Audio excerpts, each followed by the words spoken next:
I think the goal is just to not look like you in the Houston Rockets uniform. Charles Barkley told Draymond Green the Warriors' run was finished. Green fired back with a single line about Houston that stopped the studio cold, spread across the internet within hours, and pushed Green toward a partial walkback days later. Here's exactly how that exchange spiraled out of control. The line that froze the studio. Draymond Green was sitting across from Charles Barkley at the Inside the NBA desk. The Warriors had just been eliminated in the play-in tournament. Steph Curry was approaching 38. Green was 36. The team had finished around 37 and 42, missing the playoffs for the second consecutive year. The dynasty was visibly winding down, and Barkley had no interest in softening that reality for anyone in the room. He laid it out plainly. The Warriors had their run. They got old. The window closed. Sports don't pause for sentiment, and as far as Barkley was concerned, that chapter was over. He wasn't finished there either. He pushed further, telling Green that if he genuinely wanted to compete for another championship, he would need to find a new situation. Same for Steph. Green tried to counter. He brought up roster flexibility, cap space, the right pieces coming together. Barkley dismissed it quickly, pointing out that Golden State simply didn't have the financial room to add anything that would meaningfully change their trajectory. Then he went historical about it. The Larry Bird Celtics ended. The Isaiah Thomas Pistons ended. The Michael Jordan Bulls ended. The Tim Duncan, Tony Parker, Manu Ginobili era in San Antonio ended. Every dynasty closes. Nobody is winning championships at 37 or 38 years old. That's just the reality of professional sports. That was the setup, and Green had a decision to make in that moment. He could have kept it philosophical, talked about standards, talked about legacy, talked about what the Warriors organization still represented. He chose a different path entirely. He went straight at Barkley's playing career and turned it into the punchline. I think the goal is just to not look like you in the Houston Rockets uniform. The studio went completely still. Nobody laughed, nobody clapped. Kenny Smith attempted to fill the silence by asking what exactly that was supposed to mean. Green didn't pull back. He held the smirk and doubled down. I saw it, before pivoting to wrap some broader context around the comment. He talked about the Warriors continuing to compete, about reaching championship level again, about injuries that affected other teams. But the room had already shifted. The context came too late. That one line, quiet, precise, and deliberately aimed, was what every recap and report focused on afterward, described as a visibly tense and uncomfortable exchange that nobody in that studio quite knew how to recover from. Make no mistake about it, the goal will always be to compete at a championship standard level. Whether we win a championship or not, I think as you get older, you have to redefine what's success, right? Green tried to redirect the conversation. He brought up the Warriors still leading the league in sellouts, still pulling the most national television appearances, still framing organizational success around giving themselves a chance to compete. But nobody watching was focused on any of that. Every person in the audience was still sitting with the Houston line. That was the clip. That was the headline. That was the moment the next 48 hours of sports media were going to be built around. The reason it landed so differently from a standard studio jab is because Barkley's time with the Houston Rockets represents the most sensitive stretch of his entire playing career. He was traded to Houston in 1996 to form a trio alongside Hakeem Olajuwon and Clyde Drexler. The first season was genuinely promising. The team won 57 games, finished as the second seed in the West, and reached the conference finals. But what followed was a slow decline driven by injuries and age. Green knew exactly which chapter he was referencing. That's precisely why he chose Houston. He wasn't inventing a wound. He was pressing on one that already existed. But here's where the optics turned against Green quickly, because the actual numbers don't hold the joke up. Even in his later, diminished years with Houston, Barkley was still producing at a level most players never reach. His per-game averages during that stretch remained at or near all-star caliber by several measures, and they were higher than multiple statistical marks across Green's entire career. Green sits at roughly 8.7 points per game for his career. Barkley's worst seasons in Houston still featured consistent double-doubles. Analysts noticed immediately. Nick Wright called it a low blow. Others pointed out that Green was somewhere between 6 and 10 years old during Barkley's Houston tenure, which made the reference feel researched rather than instinctive. It came across as a prepared shot, not a spontaneous moment of studio wit. Then there was the silence itself. The moment didn't live only in the line Green delivered, it lived in everything that followed. Barkley didn't fire back. He didn't laugh. He didn't wave it off with one of his signature one-liners. He kept a straight face, and depending on who you asked, he looked either confused or simply caught off guard in a way he wasn't prepared for. And any other moment on Inside the NBA, a shot like that gets returned immediately. The show runs on that rhythm. A jab lands, someone fires back, the desk erupts. When Barkley didn't respond, the joke didn't complete its arc. It just hung there in the air and went cold. Kenny Smith later admitted he hadn't even processed the punchline in real time.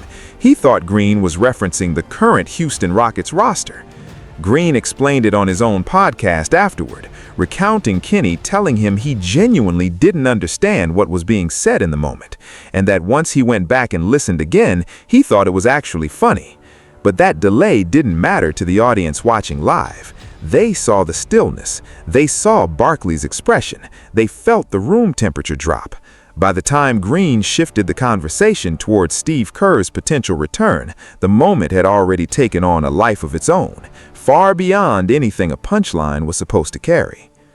The reaction from media was largely unfavorable towards Green. Analysts framed it as a shot taken at a legend's legacy. Several commentators described it as the kind of moment that could genuinely damage the media credibility Green was clearly trying to establish for himself post-playing career. And while all of this was spreading across social media, Green was still out with Barkley. His mother started blowing up his phone, texting him repeatedly asking whether he and Charles had gotten into real beef. Green kept telling him no. She kept pushing, saying people on social media were saying otherwise. He was out having a good time while the internet was busy constructing a narrative around a joke that lasted approximately 4 seconds on live television. I promise you, I FaceTime my mom and flipped the camera.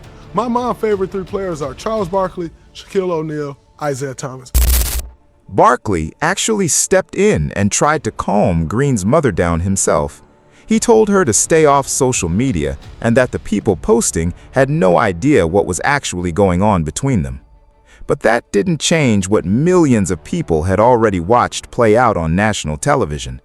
The two of them laughing at a bar later that night couldn't erase the stillness that had settled over that studio desk. Green knew it. Barkley knew it. And Barkley wasn't the type to let something like that sit without eventually responding on his own terms. Barkley's counterpunch. The following morning, Charles Barkley appeared on the Dan Patrick Show. That's where he took his swing back.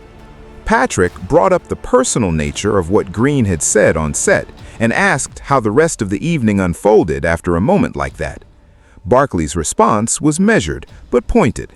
He said that in 26 years of doing television, he had made it a personal rule never to take personal shots at people.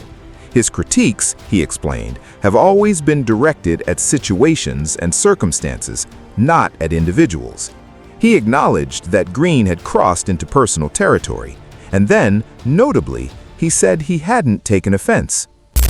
Shot at me, but I don't get offended because other guys, I've said things about guys, and they took personal shots at me. That admission carried real weight. Barkley wasn't dismissing Green's joke as baseless. He was effectively confirming that the reference had a foundation, while simultaneously drawing a clear line between fair criticism and a personal shot. Those are two different things, and Barkley wanted that distinction on record. Then Dan Patrick opened the door for him. Patrick pointed out that Green had taken Barkley's basketball analysis personally, that all Barkley had been doing was stating that the Warriors' window was closed, and Green had responded by making it about Barkley the person rather than the argument. Barkley agreed, and then he delivered the line that became the second half of this entire story. He said the Warriors hadn't been relevant for 3 or 4 years, that they'd been stuck in the play-in, and the play-in isn't the playoffs.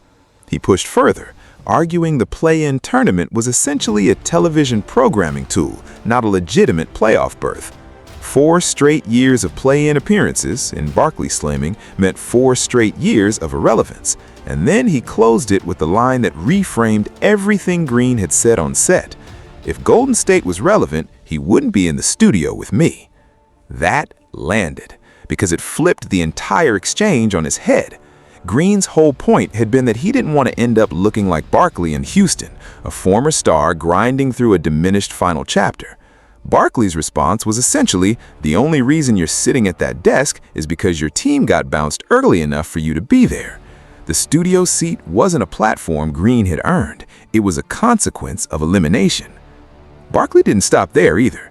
He brought in the broader legacy conversation to establish where he stood in the historical pecking order. He said he would never trade his career for anyone's. He said Karl Malone wouldn't trade his, Patrick Ewing wouldn't trade his. That was Barkley drawing a line not just between himself and Green, but between generations of greatness. He wasn't going to pretend the resume comparison was close. He called Green a good player, said nothing personal against him, but the hierarchy point was unmistakable. Hall of Famer versus active guest, MVP versus role player, 11-time All-Star versus 4-time champion. And that's what cut the deepest, because Barkley wasn't attacking Green's character or questioning his toughness. He was simply reading the resume aloud. In NBA discourse, that kind of factual comparison does more damage than any rehearsed insult ever could. The Dan Patrick appearance accomplished exactly what Barkley needed it to. It got him out of the silence without making him look reactive, and it cornered Green. His only real options now were to apologize or escalate. With a podcast episode dropping in 2 days, everyone in basketball media was watching to see which direction he would go. Would he back down cleanly? Would he find some middle ground that let him preserve the relationship without fully surrendering the moment? The answer came that Friday on the Draymond Green Show, and it wasn't quite either of the options people were expecting. Green's half apology. 3 days after the moment aired, Draymond Green sat down behind his microphone and spent more than 7 minutes working through what happened, what he actually meant, and what he was prepared to walk back.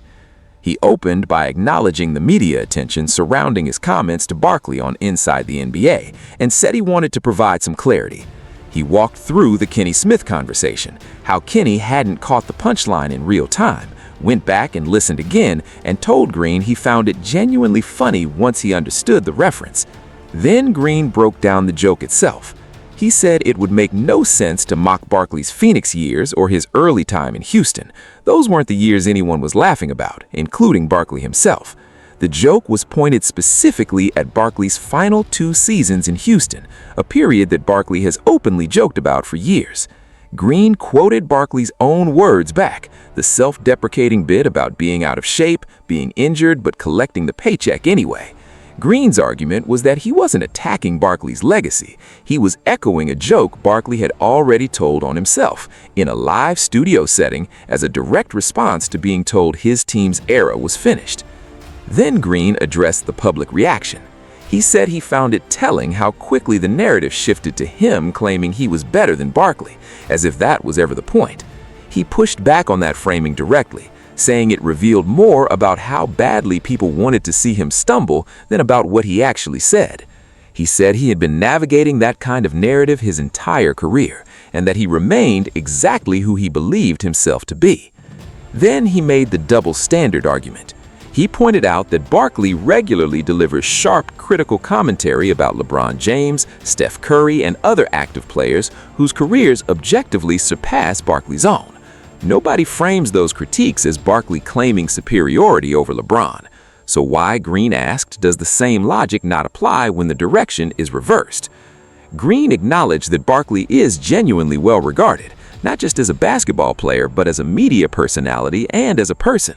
He said Barkley's playing career was phenomenal, but he pushed further on the double standard argument, pointing out that the same standard being applied to him simply does not get applied to anyone else in that building.